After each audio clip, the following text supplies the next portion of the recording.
Hello dear students, today we are going to do comparison of over and above. आज हम over और above का comparison करने वाले हैं।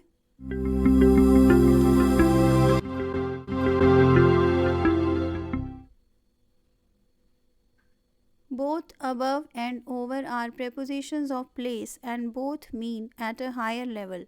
दोनों अबव और ओवर prepositions ऑफ प्लेस होती हैं और दोनों का ही मीनिंग होता है एट अ हायर लेवल। जब कोई चीज़ किसी ऊंचे लेवल पर रखी हुई होती है, आप बताना चाहते हो कि कोई भी चीज़ जो है वो हायर लेवल पे है, तब आप अबव एंड ओवर को यूज़ कर सकते हो।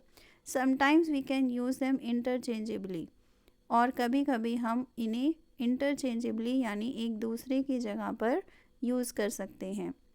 तो आई होप आपको ये कॉन्सेप्ट अच्छे से क्लियर हो गया है कि दोनों में सिमिलैरिटी क्या है, कि दोनों ही prepositions ऑफ प्लेस होती हैं।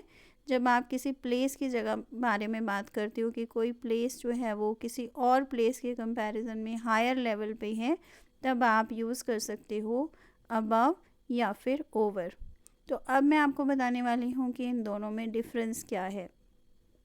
डिफरेंस है ये कि अबव इंडिकेट्स ओनली पोजीशन और लोकेशन। जब आप पोजीशन या फिर लोकेशन की बात करते हो तब आप अबव यूज़ कर सकते हो।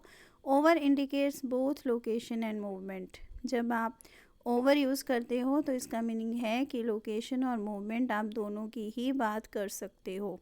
ओके, तो यहाँ पर आपने ध्यान से समझना है कि अबव जब आप कहते हो कि तो कोई चीज़ स्टैटिक होती है, यानी कि उसमें कोई मूवमेंट नहीं हो रही होती है।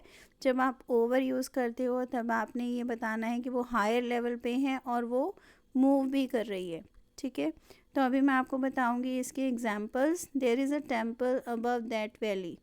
तो इसका मीनिंग क्या हुआ कि वैली के ऊपर एक टेम्पल है। देखिए, टेम्पल जो है वो स्टैटिक है, वो मूव नहीं कर रहा है।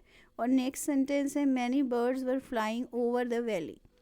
Many birds were flying over the valley. देखिए, फ्लाइंग वर्ड जो है इससे हमें पता चल रहा है कि मूवमेंट हो रही है। बहुत सारे बर्ड्स वैली के ऊपर फ्लाई यानी कि उड़ रहे थे। ओके, तो दोनों में डिफरेंस आपको समझ में आ गया। देखिए, टेम्पल जो है वो स्टैटिक है, वो मूव नहीं कर रहा है, इसलिए हमने यहाँ पर अबव लिखा है। और नेक्स्ट सेंटेंस में बर्ड जो है वो फ्लाई कर रहे हैं यानी मूवमेंट हो रही है, इसलिए हमने वहाँ पर ओवर लिखा है। तो अब देखिए, एक और डिफरेंस है दोनों में। Over can be used when we want to say that something has covered the other thing. Over हम उस तब यूज़ कर सकते हैं जब हम ये कहना चाहते हैं कि किसी चीज़ ने किसी और चीज़ को कवर कर लिया है। Put a blanket over the patient, ये इसका एक एग्जाम्पल है। पेशेंट के ऊपर ब्लैंकेट दे दो। देखिए, ब्लैंकेट जो है उसने पेशेंट को कवर कर लिया है, तो इसलिए हमने यहाँ पर ओवर यूज़ किया है। Above can not be use to indicate that something covers the other thing. लेकिन अबव जो है वो आप उसके लिए यूज़ नहीं कर सकते हो जब आप कहना चाहते हो कि कोई चीज़ दूसरी चीज़ को कवर करिए। जैसे अगर आप ये कहोगे wear a sweater above the shirt, तो ये रॉन्ग सेंटेंस होगा। यहाँ पर आपने अबव यूज़ नहीं करना है।